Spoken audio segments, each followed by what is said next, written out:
Salam di dalam kasih Tuhan kita, Yesus Kristus. Nama saya Pendeta Cornelius Ritiau.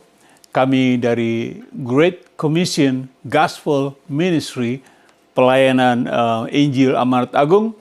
Dan kami berlokasi di Los Angeles, California, Amerika Serikat. Selamat saudara bergabung bersama kami. Kalau aku tahu, ada kata juru. Saudara mungkin pernah dengar kata juru. Misalnya ada juru mesin, yaitu ahli mesin ya. Ada juru rawat ya, orang yang biasa merawat, suster gitu. Ada juru mudi, yang pengemudi membawa pesawat atau apa, juru. Ada juga juru bicara. Kata juru bicara, seorang yang pandai berbicara dan lain-lain sebagainya. Nah, hari ini kita akan belajar satu kata juru ini. Mari kita berdoa. Bapa di surga, terima kasih atas hari ini. Tuhan sudah memimpin kami. Tuhan berkati kami pada saat ini. Kami akan mendengar sekali lagi firman-Mu yang hidup itu. Tolong hamba-Mu ini, penuhi hamba dengan Roh Kudus-Mu, supaya setiap perkataan hamba dipimpin oleh Roh Kudus. Ampuni segala dosa dan salah kami, supaya kami layak untuk mendengar, bahkan menerima firman-Mu yang hidup itu. Di dalam nama anak-Mu Tuhan Yesus Kristus, hamba berdoa. Dan kita semua katakan, Amin. Amin. Saudaraku, ada judul yang bagus hari ini. Tadi saya berbicara soal juru. Kita akan lihat judulnya hari ini di layar. Sudah lihat, siapa juru selamatku? Artinya siapa yang pandai berkuasa untuk menyelamatkanku? Siapa juru selamatku? Who is my savior? Amen. Katakan, siapa juru selamatku? Nah, saya ada beberapa poin. Poin nomor 1, kita lihat di sini, siapa juru selamatku? Nah, kita akan pelajari yang bukan juru selamatku. Which not, yang bukan. Coba kita lihat poin 1A. Tapi kita pelajari tentang agama. Nah, ini yang bukan, saudaraku. Yang bukan juru selamat saya. Agama, religion. Coba kita lihat note, saya taruh note sebelum kita lihat ayatnya. Ada orang berkata bahwa agama adalah jalan untuk masuk ke surga. Pernah dengar? Pernah dengar ya? Tetapi tidak ada satupun agama yang suci atau kudus dan dibenarkan oleh Tuhan. Karena agama adalah usaha manusia yang penuh dengan segala macam dosa untuk mencapai Tuhan Allah yang Maha Kudus di sorga. Itu agama. Akan tetapi sudah jelas kalau usaha manusia tersebut gagal karena apa? Dibendung oleh kuasa dosa. Nah, supaya selalu jelas, kita berusaha dengan agama karena kuasa dosa terhenti, blok begitu. Coba kita lihat Roma 3 ayat 23, di sini dikatakan apa? Karena semua, katakan semua, karena semua orang telah berdosa dan telah apa? Kehilangan kemuliaan. Semua orang sudah berdosa. Nah, saya katakan sekali lagi, tidak ada dosa di surga.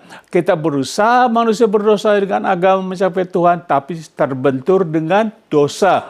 Tidak ada dosa bisa masuk ke surga. Amin. Coba saya taruh note seperti ini dengan cepat.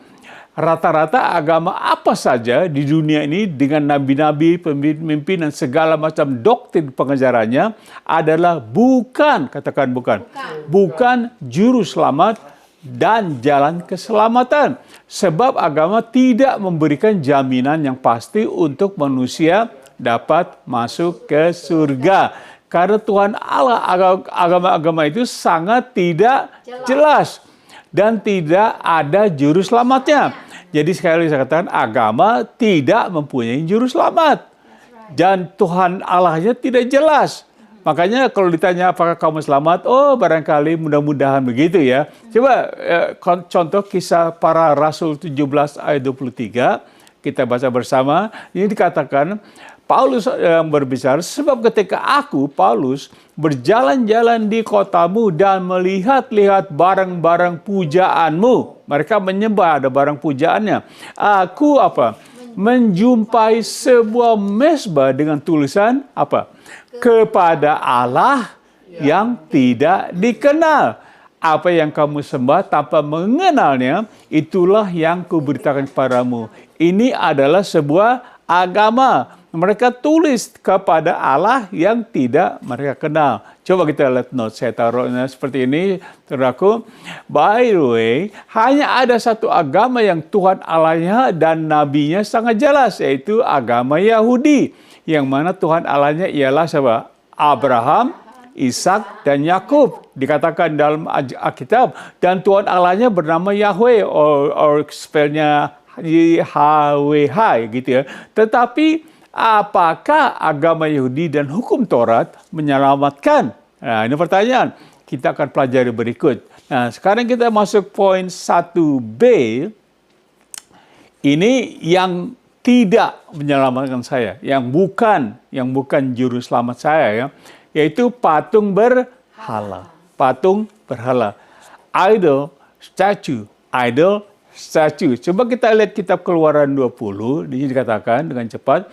Jangan, ini Tuhan berbicara, jangan membuat bagimu patung yang menyerupai apapun.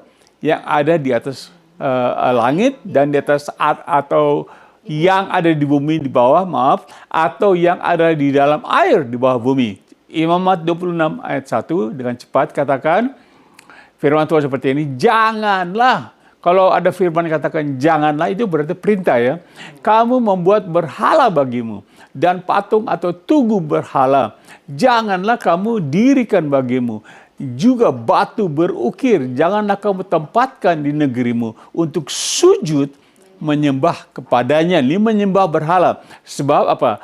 Akulah Tuhan Allahmu. Amin. Ini Tuhan yang berbicara. Coba lihat Habakuk pasal 2 ayat 18-19. Apakah gunanya patung pahatan yang dipahat oleh pembuatnya? Apakah guna patung tuangan? Pengajar apa? Dusta itu. Karena pembuatnya percaya akan buatannya. Padahal berhala-berhala bisu belaka yang dibuatnya. Luar biasa. Coba ayat 19 kita baca. Di sini dikatakan, celakalah orang yang berkata kepada sepotong kayu. Ini lucu. Berkata kepada sepotong kayu yang diciptakannya. Terjagalah. Dan kepada seluruh batu bisu, bangunlah. Masakan dia itu mengajar patung dan pohon ini? Mengapa ia bersalutkan emas? Memang ia bersalutkan emas dan perak.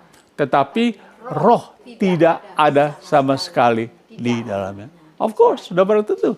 Sudah menciptakan batu, patung, terus ngobrol. Ayo ngomong. Nggak bisa, saudaraku. Coba saya taruh note di sini, dikatakan.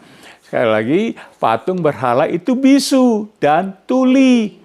Punya mulut tidak dapat berbicara, telinga tidak dapat mendengar, tangan tidak dapat menolong, kaki tidak dapat berjalan. Bagi saya pribadi nih ya, yang bodoh bukan yang membuatnya, bukan, tetapi yang menyembahnya. Benar, amin. Orang yang buatnya ya dia bikin aja, tapi yang menyembahnya yang bodoh. Ada, haleluya. Coba kita poin number 1C dengan cepat. Ini yang bukan, katakan lagi, yang bukan juru selamat saya, yaitu Lucifer. Siapa Lucifer? Setan. Ya, terang, kita tidak menyembah Lucifer, setan bukan juru. Tetapi banyak orang menyembah setan. Banyak orang menyembah setan seolah-olah setan bisa menyelamatkan mereka. Betul? Saya pernah lihat. Ada ya, kita di Indonesia kita lihat banyak orang-orang ini, mereka menyembah patung juga menyembah setan sebagai dianggap sebagai juru selamat, minta kekuatan, minta kehidupan dari setan. Ya betul, minta berkat dari setan. Ya saudara, ke Gunung Kawi atau kemana, terbukti kita lihat dengan mengatakan dalam katanya Lucifer itu sebagai juru selamat setan, tapi bukan buat saya pribadi. Amin. Ini bukan juru selamat saya. Coba kita lihat note, saya tulis seperti ini. Lucifer, setan adalah musuh besarnya siapa? Tuhan. Di mana dia ingin menyamakan dirinya dengan Tuhan. Sehingga dia dicampakkan dari surga ke bumi oleh Tuhan, dan juga dia seret sepertiga malaikat di surga. Oh, sepertiga malaikat di surga ini kita bicara soal billion ya, banyak malaikat. Yaitu coba kita baca Yesaya 14 ayat 12-14 dengan cepat dikatakan, wah, engkau sudah jatuh dari langit, hai bintang timur, putar fajar, engkau sudah dipecahkan dan jatuh ke bumi, hai yang mengalahkan bangsa-bangsa. Ini membicarakan si Lucifer. Coba ayat 13 dikatakan, engkau yang tadinya berkata dalam hatimu, aku hendak naik ke langit, aku hendak mendirikan tataku mengatasi bintang-bintang siapa? Allah. Ini mau diatasi bintang Allah. Dan aku hendak duduk di atas bukit pertemuan jauh di sebelah utara. Nah, ayat 14 saya baca saudara. Aku hendak naik mengatasi ketinggian awan. Hendak apa? Menyamai yang maha tinggi. Siapa yang maha tinggi? Tuhan Allah. Nah, ini Lucifer, ini setan. Dia mau nyaingi Tuhan, dia mau menyamakan Tuhan. Bahkan kalau bisa dia mau lebih tinggi dari Tuhan. Tapi apa yang terjadi? Kitab Wahyu 12 ayat 9, ini nasibnya setan, Lucifer. Dan naga besar itu, si ular tua yang disebut iblis atau setan, yang menyesatkan seluruh dunia. Yang apa? Menyesatkan. Saudara menyembah setan, silakan. Tapi firman Tuhan mengatakan setan yang menyesatkan seluruh dunia. Saudara dan saya disesatkan kalau kita menyembah setan. Amin. Saya katakan sekali lagi. Kalau Anda dan saya, kalau Anda menyembah setan, dia adalah penyesat. Bahkan seluruh dunia disesatkan. Dia dilemparkan ke bawah. Ia dilemparkan ke bumi bersama-sama dengan malaikat-malaikat. Itulah setan. Wahyu 20 ayat 10 dikatakan seperti ini. Dan iblis, setan, yang menyesatkan mereka, dilemparkan ke dalam apa? Lautan api dan belerang, yaitu tempat binatang, yaitu nabi palsu. Dan nabi palsu itu, dan mereka disiksa siang malam sampai selama-lamanya. Sampai kapan? Selama-lamanya. Ya, kita lihat di sini bahwa setan nasibnya akan sampai di mana? Lautan api belerang, itu api neraka. Coba saya taruh notnya begini, dikatakan. Jadi bagaimana setan bisa menjadi juru selamat saya, juru selamat kita, bagaimana? Kalau dia akan dibuang ke api neraka, apakah kita diselamatkan untuk mendapat hidup yang kekal di neraka? Kalau saudara mau ikut setan, saudara akhirnya ada di neraka. Di neraka itu bukan 1-2 bulan, 1 tahun.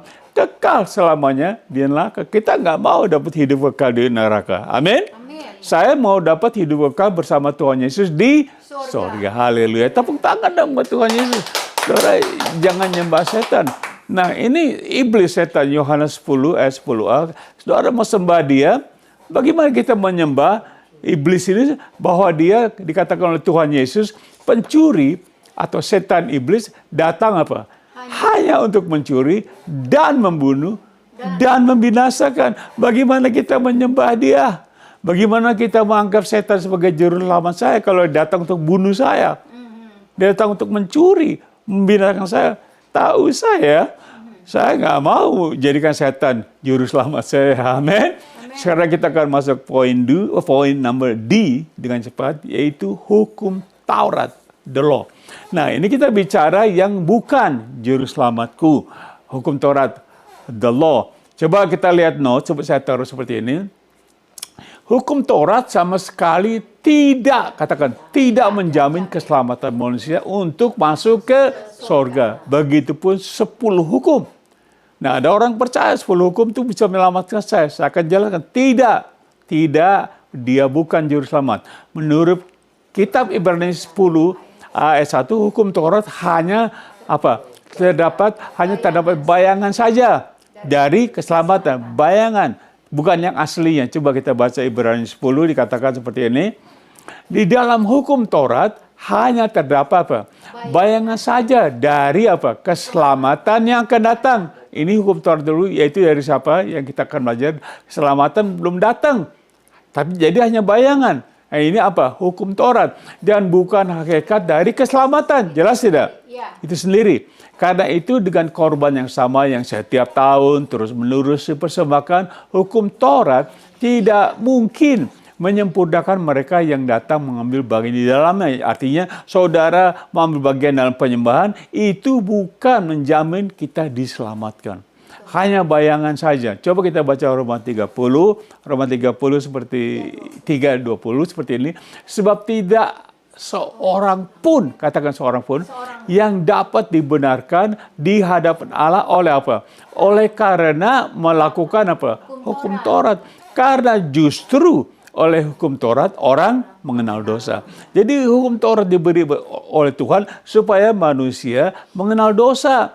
Karena dosa sudah ada sebelum hukum Taurat ada, betul? Jadi ada dosa dulu, bukan ada hukum Taurat dulu. Dosa dulu, baru hukum Taurat dibuat supaya orang lihat, nih, dosa nih kamu nih. Itu hukum Taurat. Coba kita baca Roma 5:13, dikatakan seperti ini. Sebab sebelum hukum Taurat ada, telah ada dosa di dunia. Amin. Baru saya katakan, tetapi dosa itu tidak diperhitungkan kalau tidak ada hukum Taurat. Saudara ngerti? Artinya dosa orang nggak tahu kalau dia tidak mengenal hukum Taurat. Jadi artinya hukum Taurat disiapkan hanya supaya manusia mengenal dosa. Tahu. Coba kita baca 1 Korintus 15. Saya jelaskan. Ini sengat maut ialah dosa. Dan kuasa dosa ialah hukum Taurat. Saudara baca, bukan saya yang menulis. Ini Rasul Paulus, seorang Farisi, seorang dia boleh dikatakan ahli hukum Taurat dan juga dia seorang Farisi, betul dia mengajar dan sebagainya. Dia katakan sengat maut ialah dosa dan dosa ialah hukum Taurat. Luar biasa, saudaraku. Coba kita baca notnya. Notnya saya tulis seperti ini. Jadi jika hukum Taurat yang diturunkan oleh Tuhan Allah sendiri melalui siapa? Musa tidak dapat menyelamatkan bangsa Israel. Ini hukum Taurat yang diturunkan oleh Tuhan. Bagaimana dengan hukum-hukum agama-agama lain yang diciptakan berdasarkan hikmat manusia yang penuh dengan dosa? Orang ngerti? Agama-agama lain di samping agama Yahudi bagaimana yang punya hukum? Sedangkan hukum Taurat yang diturunkan oleh Tuhan hanyalah bayangan dan tidak bisa menyelamatkan. Amin. Oh, amin. Mari kita dengan cepat masuk ke dalam poin I. Poin 1I. Ini yang bukan juru selamat saya. Yang bukan juru selamat. Yaitu apa? Gereja. Katakan gereja. Church. Oh Pak Ritio, jangan gitu dong. Kan gereja saya setiap minggu. I'm trying to explain. Saya akan jelaskan bahwa gereja bukan juru selamat saya. Coba kita lihat note, saya taruh note seperti ini. Seperti saya selalu katakan, yaitu gereja bukan Tuhan. Amin. Dan Tuhan bukan gereja. Gereja adalah manusia yang percaya kepada Kristus Yesus adalah Tuhan. Itu gereja percaya kepada Tuhan Yesus adalah Tuhan. Gereja bukan Tuhan. Gereja menyembah, beribadah kepada Tuhan Yesus. Amin. Gereja adalah tubuh Kristus, jadi gereja bukan juru selamat. Betul. Karena gereja adalah manusia. Manusia bukan Tuhan. Amin. Jadi sudah jelas, kita gereja menyembah Tuhan Yesus. Bukan gerejanya yang menyelamatkan. Amin. Coba baca Ibrani 10 ayat 25. Sini dikatakan, janganlah kita menjauhkan diri dari pertemuan-pertemuan apa? Ibadah kita. Seperti yang dibiasakan oleh beberapa orang. Tetapi marilah kita saling menasihati. Dan semakin giat melakukannya menjelang hari Tuhan yang mendekat. Artinya apa? Tuhan sudah hampir datang. Tuhan Yesus dia datang dengan tiba-tiba kita nggak tahu. Tapi sudah dekat akan datang. Kita harusnya semakin apa? Giat beribadah. Ingat, beribadah kepada Tuhan Yesus.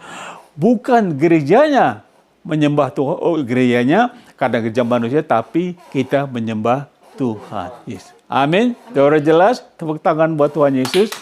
Nah, pertama Korintus 12 ayat 27 dikatakan seperti ini, kamu semua, yaitu apa? Jemaat Kristus. Ini Paulus menulis suratnya kepada jemaat di Korintus.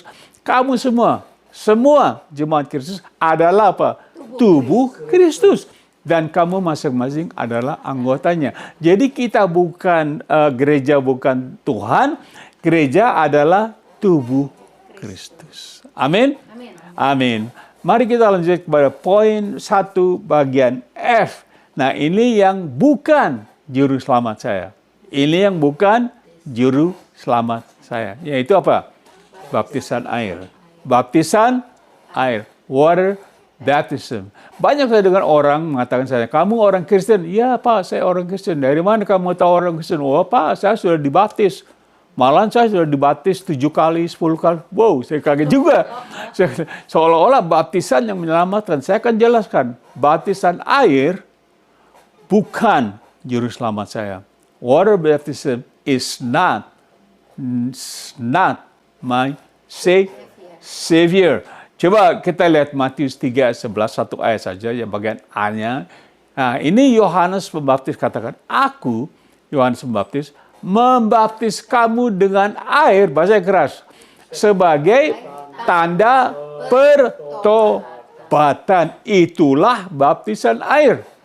Baptisan air bukan tanda keselamatan Anda dan saya. Jadi baptisan air bukan juru selamat. Sekali lagi saya katakan, baptisan air tidak akan membawa kita ke sorga. Boleh saya katakan lagi, baptisan air bukan jalan ke sorga. Siapa jalannya? Tuhan Yesus. Dia bukan jalan kebenaran dan hidup. Baptisan air hanya tanda pertobatan. Jadi kita bertobat, lantas kita waktu bertobat kita menerima Tuhan Yesus bertobat itu. Lalu kita memberi diri dibaptis. Yang menyelamatkan bukan baptisan air, tapi pertobatan kita menerima Tuhan Yesus. Haleluya, tepuk tangan buat Tuhan Yesus. Kalau kurang jelas ya, saudara baca sendiri kita bahwa Paulus. Saya tidak pakai banyak ayat, saya menjelaskan bahwa Yohanes Pembaptis, tahu Yohanes Pembaptis, dia yang membaptis Tuhan Yesus. Dan dia katakan itu tanda pertobatan untuk manusia ya.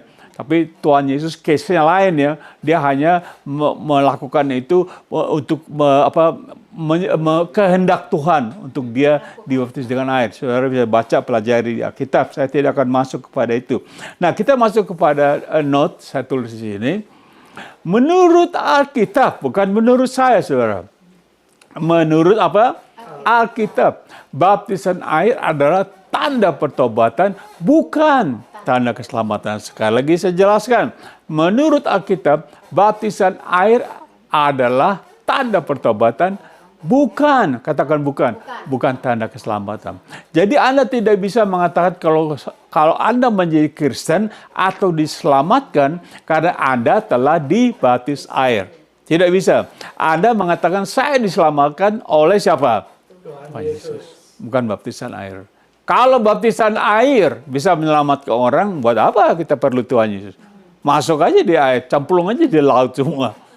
Terus masuk surga. Di mana ada orang nyemplung di laut, di air, terus masuk surga? Nggak bisa. Karena air tidak bisa bawa kita ke surga. Amin. Ada amin? Amin. Air tidak bisa bawa kita ke surga. Sekudus-kudusnya, sesuci-sucinya air, tidak bisa. Karena air bukan juru selamat saya. Ngerti? Baptisan air bukan juru selamat saya.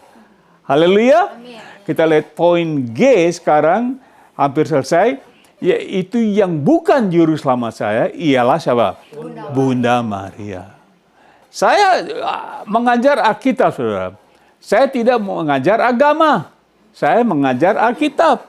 Bunda Maria, Mary, adalah bukan. Mary is not my Savior. She is not.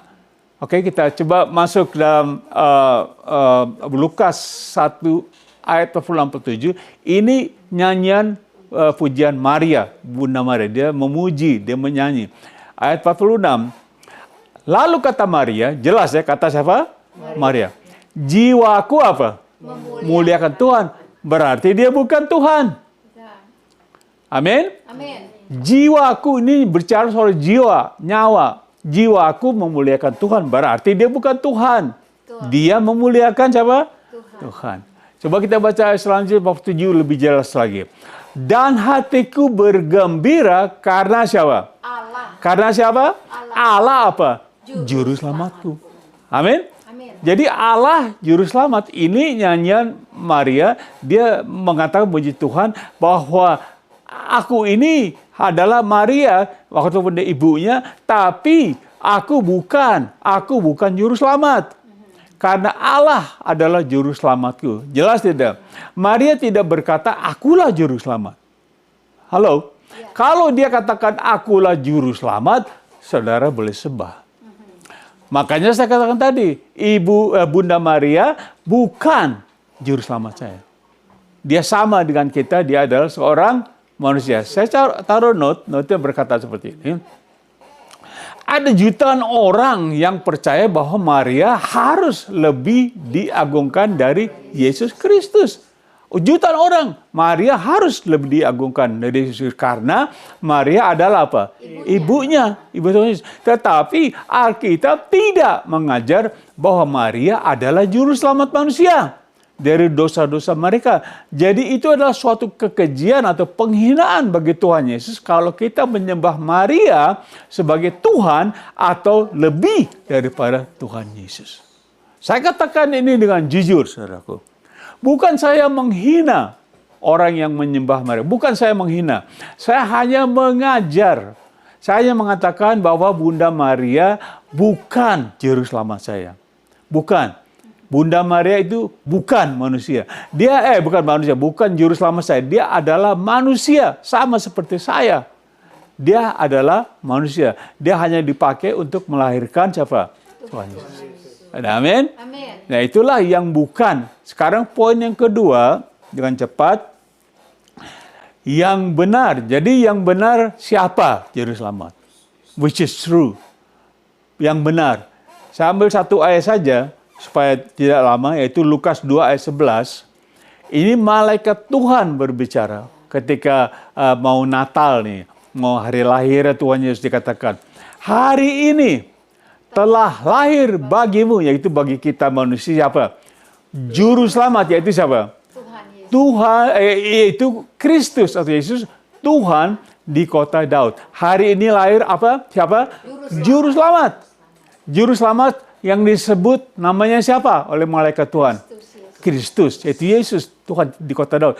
Malaikat tidak sebut nama manusia-manusia lain. Tidak disebut Maria, tidak disebut segala nabi-nabi. Yang disebut Kristus. Juru selamat. Saya baca sendiri di Lukas 2:11, yaitu Kristus atau Yesus, Tuhan. Siapa yang jadi Tuhan? Kristus, Yesus Tuhan. Terlahir ini di kota Daud.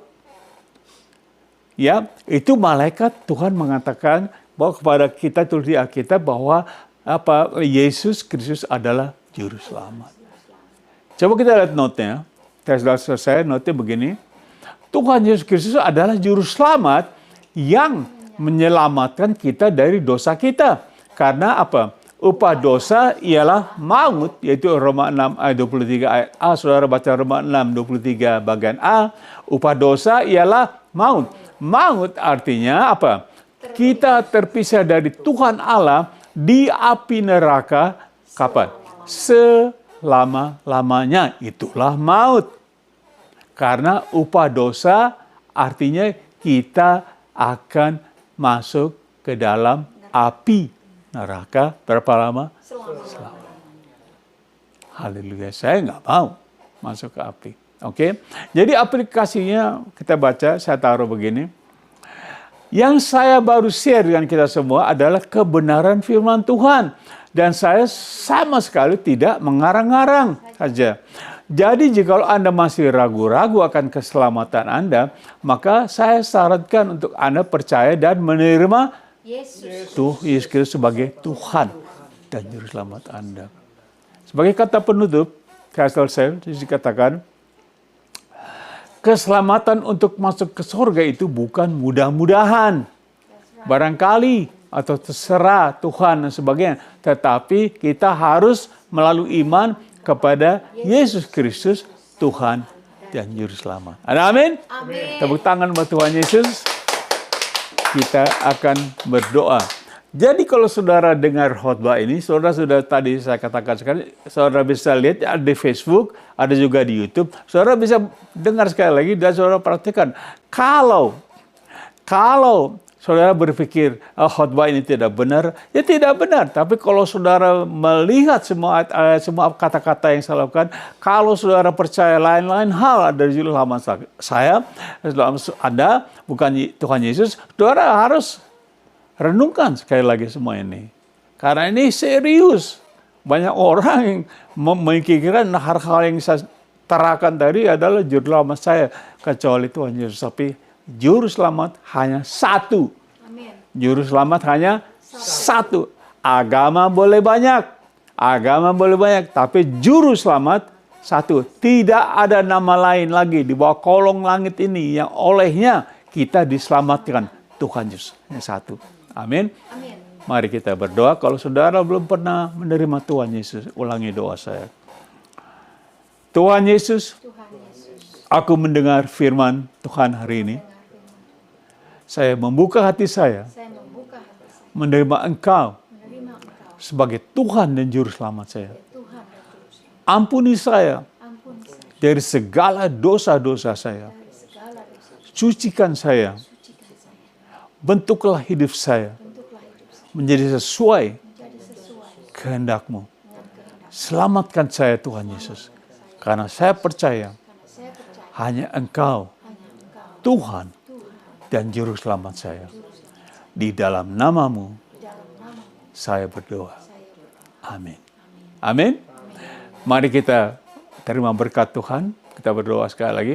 Kiranya kasih Bapa, kasih-Nya yang kekal, kasih-Nya yang sangat agape, tidak pandang bulu, dan semua anugerah melalui Tuhan Yesus Kristus, Tuhan dan Juru Selamat kita masing-masing, dan persekutuan, kekuatan bahkan di dalam Roh Kudus menyertai kita sekalian dari saat ini sampai selama-lamanya. Di dalam nama Tuhan Yesus Kristus saya berdoa. Semua katakan amin. Tepuk tangan boleh? Silakan. Amin. Terima kasih. Sampai kita jumpa lagi di waktu yang akan datang. Semoga firman Tuhan ini menjadi berkat bagi kita semua. God bless you. Bye-bye.